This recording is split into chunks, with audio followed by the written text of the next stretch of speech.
Hey, salut la team, j'espère que vous allez bien. Bienvenue dans ce nouvel épisode de Fit Story. Pour ceux qui ne connaissent pas encore le concept de cette série de vidéos, je les ai commencées déjà depuis début 2023. On va retracer le parcours d'une influenceuse fitness étrangère. On va profiter de ça pour analyser l'évolution des réseaux sociaux, analyser les business de l'influenceuse, l'évolution de celle-ci, son parcours. Ça vous permet justement d'aiguiser votre esprit critique à travers justement tout le contenu et l'univers fitness qu'il y a sur les réseaux sociaux. Et ça vous permet aussi de découvrir pas mal de profils si jamais vous ne les connaissez pas toutes. Je sais que mon public regarde principalement des fit girls francophones, donc comme ça vous permet de voir qu'il y a autre chose qui existe ailleurs. Mais avant de commencer, pense à t'abonner à la chaîne, à me lâcher un petit like pour me soutenir dans mon travail et pousser cette vidéo avec l'algorithme YouTube. Si tu fais ça, tu seras un petit sirop d'agave sur un pancake healthy, comme d'habitude. N'oublie pas qu'un peu plus bas sur ma chaîne, tu retrouveras également mon tout dernier programme de fitness transformation Challenge Body Strong. C'est un programme de renforcement musculaire intensif à faire à la maison. C'est 100% gratuit, c'est sur 3 semaines renouvelables plusieurs fois. Donc n'hésite pas à aller le faire et à t'entraîner à la maison. Je rappelle encore une fois, je fais que les femmes dans cette série de vidéos, mais après on pourra pourquoi pas faire les hommes. Je fais principalement des influenceurs et des influenceuses étrangères, tout simplement parce que je connais toute la francophonie, tous les influenceurs fitness, hommes et femmes de manière personnelle, que ce soit en positif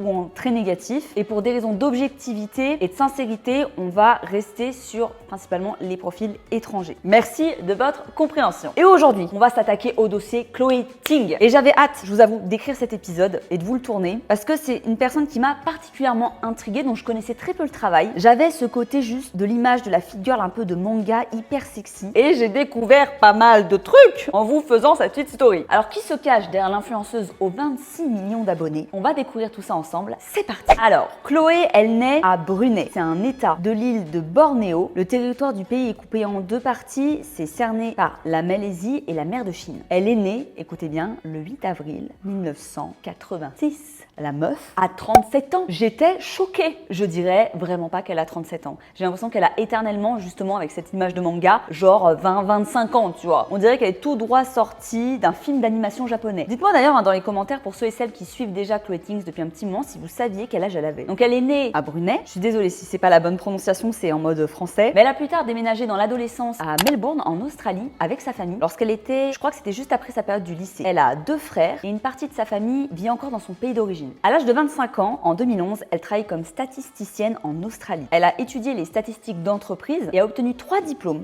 de l'université de Monash, y compris un master en philosophie. On est loin de l'image de la fit girl qui sait que montrer son cul et qui a rien dans la tête. Et croyez-moi, c'est pas la seule. J'utilise mon stylo avec un diams, pour la peine. Elle a ensuite travaillé en tant qu'analyste actuarielle. Je savais pas ce que ce terme voulait dire, donc j'ai cherché sur internet. C'est utiliser des modèles statistiques pour analyser les données et évaluer les risques pour une entreprise. Elle commence également sa chaîne YouTube à la même période, donc en 2011. Donc ça fait plus de 12 ans quand même maintenant. Elle fait donc partie des pionnières du milieu du fitness sur internet, sur YouTube, même si sa chaîne a été un peu plus active à partir de 2015-2016. En 2020, un article qui était fait sur elle donnait à peu près un chiffre de 12,4 millions d'abonnés déjà à l'époque, donc il y a 3 ans et demi. Aujourd'hui, elle en a près du double. 24,6 millions d'abonnés. On est encore bien loin, par exemple, du nombre d'abonnés de Pamela Reif, qui était à 9 millions d'abonnés, qui est déjà colossal. On peut clairement dire que Chloé Ting est une référence mondiale de l'entraînement maison. Et son parti pris autour de son univers, de son style physique, a participé à sa croissance, mais ça, on va y revenir plus tard. Elle se différencie finalement de tous les autres profils de fit girl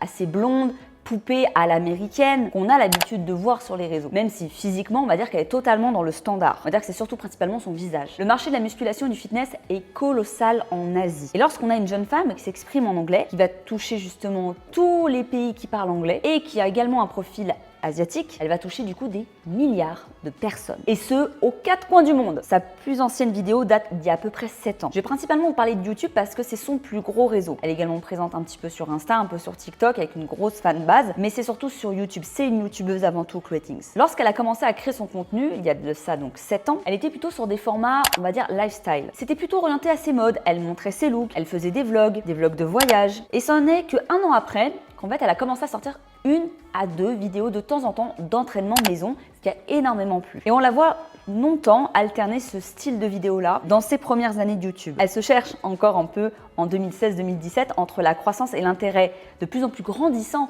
pour le fitness.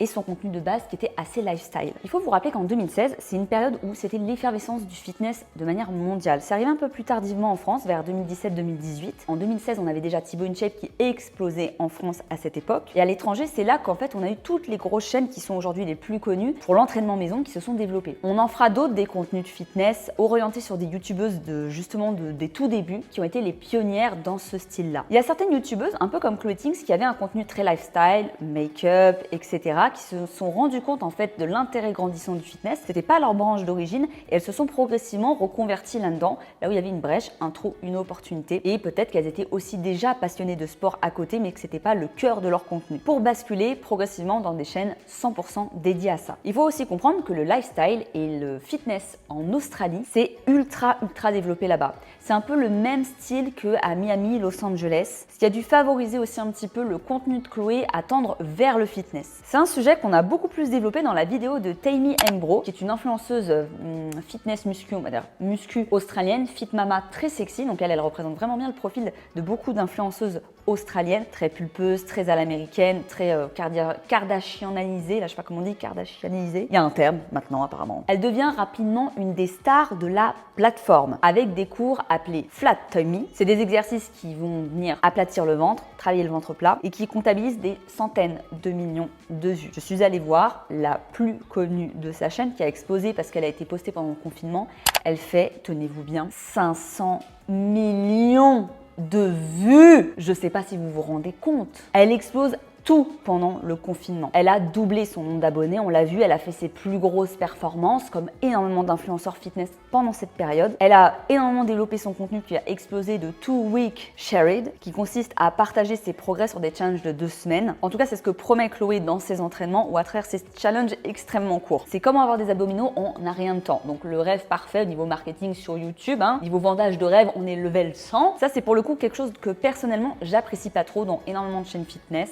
Lorsqu'on vend des objectifs un peu magiques, un peu paillettes, dans un laps de temps très court, avec soit moins 10 kilos, moins temps de je ne sais quoi, en fait avec des chiffres très précis, on peut dire qu'on peut avoir des résultats sur 6 semaines, 8 semaines, 10 semaines, mais vendre des résultats sur 2 semaines, c'est un peu fake. Ça joue un peu sur le côté un peu putaclic de YouTube, c'est le jeu, c'est comme ça. Mais je pense que voilà, moi c'est personnellement quelque chose que j'aime pas trop. Alors certes, le point positif, c'est que ça va toujours motiver des personnes à se mettre au sport, des gens qui n'auraient peut-être pas fait une vidéo de sport dans leur vie si ça n'avait pas été vendu comme ça. Mais je trouve que c'est pas hyper bénéfique sur le long terme pour éduquer son audience et leur expliquer un petit peu le vrai mode de vie fitness. C'est un premier pas, on va dire, et puis c'est sympa, ça motive des gens et c'est le principal. Donc pour vous expliquer un peu plus concrètement, il y a 2 problématiques que soulève un petit peu ce type de vidéo. C'est pas propre à Chloé Tinks, je veux dire, c'est vraiment quelque chose d'assez répandu sur YouTube, forcément. C'est les résultats en 2 semaines qui sont beaucoup trop courts. C'est assez répétitif parce qu'on te demande de répéter la même vidéo tous les jours pendant 2 semaines. Donc ça explique en plus de ça qu'il faut s'entraîner tous les jours, chose qui n'est pas forcément nécessaire. Ça peut être un peu lassant, un peu redondant. C'est vraiment très vendeur sur le papier, bien sûr. On sait bien pourquoi on fait ça. Et ça vend un petit peu une pilule magique. La même séance d'abdos tous les jours pendant 2 semaines, ça va te faire avoir des résultats incroyables. Or, c'est pas vraiment le cas, c'est un petit peu mensonger. Même si quand tu cliques sur ces vidéos, souvent elles détaillent que c'est pas si simple que ça va un petit peu au-delà, elle l'explique toujours un petit peu plus. Donc ça contrebalance quand même un petit peu. Elle a fait une vidéo notamment où elle expliquait avoir des résultats en 3 semaines, je vous l'affiche à l'écran, mais quand on lit le descriptif et quand elle l'explique dans sa vidéo, en fait elle nous parle d'un programme qui dure entre 35 et 40 jours. On est loin des 3 semaines qui sont affichées sur la vignette ou qui sont vendues. Autre point, cela n'éduque pas son audience. On est quand même un petit peu responsable du contenu qu'on diffuse sur YouTube, même s'il n'a pas vocation à être parfait, même si en soi le contenu de Chloé Tinks est très bien construit, en fait la manière de le faire consommer à son audience n'est pas forcément la meilleure des méthodes. On voit tout le temps le sport comme une dépense calorique. Sur des challenges très courts, on oblige les gens à ne jamais se projeter, à faire tout le temps la même chose, à s'entraîner 7 sur 7 sur des challenges de 2 semaines. Et en cumulant les challenges de 2 semaines, qu'est-ce qu'on fait? On entraîne des gens qui vont faire justement du 7 sur 7 toute l'année, qui vont cumuler 10 000 vidéos, qui vont penser qu'une seule séance n'est pas suffisante et qui vont jamais aller chercher le dépassement de soi. On habitue ses abonnés à faire des entraînements peu intensifs et à les cumuler pour faire un laps de temps plus long, ce qui psychologiquement va contenter un petit peu la personne qui fait la séance. Mais bon, tant qu'à faire, ça crée juste une dépendance à mon sens et la course au toujours plus et à la dépense perpétuelle. C'est pas vraiment hyper sain comme méthode ou approche du fitness. On va noter plusieurs choses sur le contenu de Chloé Tinks. Elle s'est beaucoup plus diversifiée sur le contenu de sa chaîne que par exemple une Pamela Reif. Elle alterne entre les formats vlogs, comme on l'a vu tout à l'heure, que ce soit des vlogs de ses journées dans son assiette, de ses entraînements sportifs ou de ses voyages. On a l'impression de plus la connaître, Chloé en tout cas, que Pamela par exemple. Chose que Pamela a fait évoluer par la suite, bien sûr, on l'a vu dans sa Fit Story. Je vous laisse aller la voir. Elle fait des vlogs vraiment un peu plus comme à la Chrissy Sella, comme la Whitney Simon, qui touche un peu plus au lifestyle, on connaît un peu plus sa vie, même si on ne connaît pas sa vie personnelle. Elle a partagé pendant encore de nombreuses années ses looks et son fitness à la maison. Pour ce qui est des formats d'entraînement de Chloétix, les formats sont assez variés. J'ai trouvé personnellement, on va de la vidéo de 10-15 minutes pour les abdos à des séances complètes de 40 minutes. C'est quelque chose sur lequel moi je suis particulièrement sensible et que j'apprécie beaucoup sur sa chaîne. On a un côté plus personnalisé lorsqu'on lance une des séances de Chloé, c'est-à-dire qu'elle nous parle un petit peu en anglais au début, on a un côté un peu plus copine et après la vidéo est sans son, donc ce qui permet justement de toucher des gens à l'international et l'intro n'est pas trop longue. Donc comme je vous l'ai dit, ça vise le public anglo-saxon global, de toutes les langues, même les francophones, enfin, tous ceux qui parlent anglais, et également le public asiatique. Donc ce qui est différent par exemple de vidéos comme on a chez Growing Ananas et Pamela Ref. Donc je vous avoue qu'en faisant cette Fit Story, j'ai beaucoup plus analysé le contenu de ces réseaux sociaux que je connaissais pas tant que ça. Je l'avais déjà vu passer, je connaissais forcément de nom. Ce qui est difficile quand on est du milieu ou quand on s'intéresse au fitness de passer à côté de Chloé Ting. Et j'ai découvert le travail colossal qui se cachait derrière son profil. Je m'attendais, je vous avoue, à avoir un contenu un peu plus lisse, un peu plus insipide en fait, et je connaissais pas vraiment son univers ni son travail, même s'il n'y a rien d'original, hein, ça reste une chaîne de fitness avec du contenu assez lambda. Je veux dire, on n'a pas beaucoup de prise de risque sur sa chaîne YouTube, mais ça a au moins le mérite de toucher à plusieurs problématiques. C'est un choix, tout dépend vraiment comment tu veux orienter ta chaîne. Mais on reste toujours basé sur cette image de petite fille sexy manga, des petites jupes courtes, vraiment ce style un peu sexy, sexualisé qu'on a un peu dans les mangas en fait de manière générale, qu'elle entretient énormément dans le maquillage, dans la coiffure, dans son branding de produits qu'elle va vendre. Elle a un site web d'ailleurs, Chloétix, que je suis allée voir parce que je me suis intéressée un petit peu aussi à ses business. C'est un site qui est extrêmement bien fait par rapport à d'autres sites de youtubeurs que j'ai déjà vus. Ça récapitule la totalité de ses programmes et ils sont bien mieux détaillés que sur YouTube puisque la plateforme à un moment donné nous limite et on est vraiment sur des choses beaucoup plus détaillées. Je vous mettrai à l'écran, on a parfois des programmes avec des vidéos, donc le jour 1, le warm-up, première partie de séance, deuxième partie de séance et conclusion, ce qui nous fait des séances parfois de 40 à 50 minutes. Pareil, séquencé en 4 vidéos. C'est un peu le même schéma que Pamela ou comme beaucoup de chaînes qui cumulent un petit peu les différents formats pour créer une séance unique par jour, qui rallonge le temps de séance, mais ça donne l'impression justement qu'une séance ne suffit pas. C'est un moyen aussi de doubler ses vues en tant que youtubeur, c'est plus stratégique parce que ça permet justement de faire la lecture d'une vidéo complète plusieurs fois, de mieux les référencer, d'augmenter la rentabilité des vidéos par rapport à la rémunération. Donc c'est un choix judicieux en tant que youtubeur puisque c'est leur seul moyen de se rémunérer, c'est par les vues YouTube et les publicités. Mais après, dans le coaching global et la manière dont ça apporte le fitness, c'est pas forcément la meilleure des choses. Il y a des gens qui aiment bien, ceci dit, mais en fait, ça vous casse tellement le rythme et je sais que 80% du temps, la plupart des gens qui font ce style de séance dans ce sens-là ne le font pas réellement de manière intensive. Limite, elles finissent leurs 4 séances d'affilée et derrière, elles pourraient refaire un autre jour, encore une autre séance derrière, ce qui prouve bien qu'elles ne sont pas finies jusqu'à la muerte. À la fin d'une séance, quand on dit qu'on va jusqu'à l'échec, c'est-à-dire qu'on doit être en échec. On doit ne plus en pouvoir sur la dernière rep et finir limite à se dire putain, j'en ai vraiment chié, j'ai presque pas réussi à la finir. Si vous bouclez vos séances in the noise, c'est que vous n'êtes pas assez intensif. Donc dans le cadre de la transformation physique et vraiment du côté sportif, c'est jamais hyper optimal. C'est quelque chose que j'essaie d'amener dans mes séances, mais c'est hyper compliqué sur YouTube, de manière générale avec du coaching online. Je vous rappelle, l'intensité prime sur la quantité de choses que vous faites dans la journée. Faites une séance intensive de 25-30 minutes, ce sera toujours plus efficace et même au niveau des résultats et de l'impact sur votre shape que des séances de 50 minutes. Ça, c'est une réalité. C'est pas pour vous faire chier qu'on vous dit ça, c'est pas pour vous ennuyer, c'est juste que c'est réel. Juste petit bémol pour sa chaîne YouTube, je trouve qu'en fait, tout se ressemble un petit peu. On dirait un fourre-tout, d'un peu tout. Il y a toujours les mêmes types de vignettes, au même endroit, les mêmes tenues, la même tonalité de couleur. Il n'y a rien qui ressort, des titres assez correspondants, donc on ne sait pas trop à quoi correspond tel programme. On comprend bien que c'est surtout un condensé d'énormément de contenu pour que les gens puissent s'entraîner pendant presque 5 ans comme ça. Mais il n'y a pas de réelle logique ni d'entraînement, il n'y a pas des programmes renfo, il n'y a pas des programmes cardio. En tout cas, rien n'est très défini, même si ça reste un contenu très bien référencé, que le site est très bien fait. Là, pour le coup, c'est un contenu qui n'est pas forcément destiné aux hyper sportifs, aux vrais sportifs. C'est juste pour les personnes qui sont parfois un peu dépendants de leur dose de dépenses énergétiques quotidiennes et qui consomment presque toutes ces séances de sport un peu comme on regarde des séries Netflix. Alors, en termes de business, comment est-ce que Chloétix gagne sa vie? Alors, elle a sur son site internet, donc où elle a référencé tous ses programmes gratuits qui sont accessibles publiquement, une partie branding où elle vend des vêtements. Donc c'est pas une marque qu'elle a développée un peu comme on a fait nous avec Soul Training ou Chrissy Sella comme elle a fait avec Honor Active. C'est vraiment juste un branding de suite de vêtements où elle a fait floquer ses gimmicks, ses slogans, ses petits logos qu'elle remet un peu de partout, etc. C'est du merchandising basique, c'est-à-dire qu'un YouTuber, souvent gaming, va créer autour de son audience des suites brandées à son logo, au logo de sa chaîne, à ses vidéos récurrentes, etc. Elle a par contre créé des produits dérivés qui vont venir s'associer à ces programmes qui sont gratuits. Elle a 23 millions de personnes qui la suivent, qui font ces programmes gratuitement, et là où c'est intelligent, c'est qu'au lieu de leur vendre des programmes, vu qu'elle les met déjà en accès libre avec un énorme contenu, elles vendent des accessoires, elles vendent des haltères qui sont parfaitement dans la cible des programmes qu'elle propose à la maison, 5, 10 et 15 kilos, dans une coloris assez pastel, donc féminin, avec des Swift Balls. C'est très intelligent de faire ça, c'est souvent recommandé, on donne énormément de gratuit et puis on vend une partie payante. Ça peut être le matériel comme ça peut être les programmes ou les deux. Et là pour le coup c'est hyper intéressant avec son audience qui est colossale, encore une fois, parce que sur les dizaines de millions d'abonnés qu'elle a, elle aura forcément des gens tellement fans qui vont vouloir favoriser donc l'achat de leur matériel à la maison auprès de l'influenceuse avec laquelle ils s'entraînent, à qui ils souhaitent donner de la force, de l'argent, quitte à acheter quelque chose dont ils ont finalement vraiment besoin. Ils n'achètent pas quelque chose d'inutile. C'est quelque chose qu'on a développé notamment avec Thibaut quand on a sorti les tapis Soul Training qu'on a sortis en décembre dernier, qui vont revenir. Pour ceux qui me harcèlent, ils reviendront, les tapis Soul Training. On va développer justement un tapis de workout ultra résistant, assez grand et très joli, qui va correspondre justement à tous les entraînements maison qu'on propose déjà. À ma grande surprise, Chloé n'a pas d'application de fitness. Même si les haltères se vendent bien, les vêtements se vendent un peu,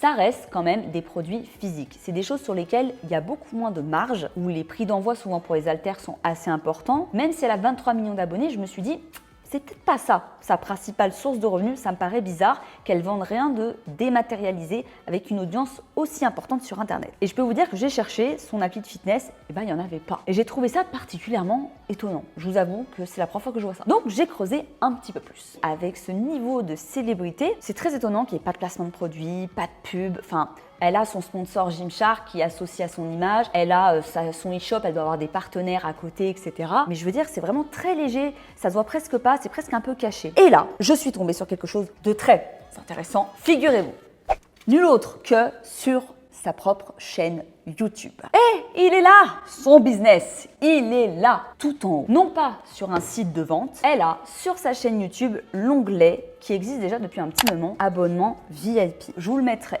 à l'écran. En vous abonnant à ce contenu premium, vous vous abonnez avec un tarif de 4,99 € par mois à un contenu VIP. Donc ça, c'est l'influenceur qui décide qu'est-ce qu'il partage dans ce contenu VIP. Et elle a vendu ça à son audience plus comme un soutien à sa chaîne. Je vous donne tellement depuis des années. Abonnez-vous et donnez-moi de la force pour me remercier de tout le contenu que je crée gratuitement et sur lequel vous n'avez rien à débourser. Il n'y a pas de grosse force marketing à chaque fois. J'ai regardé plusieurs de ses vidéos, elle n'incite pas énormément non plus à le faire. C'est vraiment très léger, très subtil. Et en fait, comme elle a déjà beaucoup de gens qui la suivent à des dizaines de millions d'abonnés, il y a forcément ne serait-ce que 1% qui sont ultra fans d'elle et qui vont justement la rejoindre sur la version payante. Pour vous, je suis allée m'abonner à ce contenu VIP et voir un petit peu qu'est-ce qu'on avait comme accès justement de l'autre côté. Donc j'ai payé mes petits 4,99 € pour vous, rien que pour vous. Alors, sur sa chaîne, une fois qu'on est abonné, on a un petit message qui nous renvoie à un groupe Discord. Je vous le traduis. Bonjour, seuls les membres de la chaîne peuvent voir ce post, alors je voulais vous dire un grand merci d'avoir rejoint la chaîne en tant que membre et me soutenir. Juste pour faire savoir que j'ai récemment configuré un serveur Discord, il y a plus de 1000 personnes dessus.